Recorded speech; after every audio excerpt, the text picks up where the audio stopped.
Maja 18 éves, és már túl van néhány tetoválás eltávolításon, és azt megelőzően egy nem annyira jól sikerült szemöldök tetováláson is. Sőt, amit most mesélt, azt alig akartam elhinni.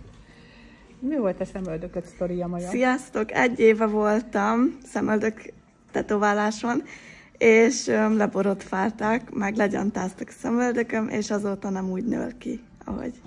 Tehát azt mondod, hogy mielőtt a szemöldök tetoválásodat elkészítette a sminktetováló, előtte leborotválta és legyantázta? Igen, ez Melyik így volt. sorrendben? Hát először gyantázta, utána le lett borotválva igazából. És utána készítette a Igen. szemöldök tetoválásodat. Wow! Az igen.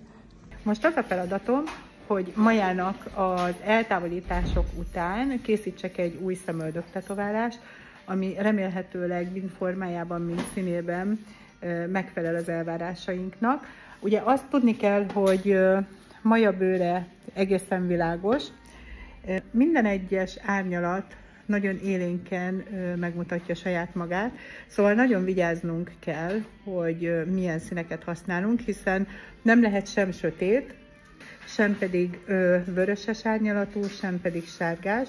Amúgy is vannak ilyen árnyalatok sajnos a szemöldök tetoválás maradványaiból, amik feltehetőleg vasoxid alapúak, és nem is nagyon akarnak kikopni, de mostanra olyan szintre tudtuk őket halványítani, hogy már lehet rá dolgozni.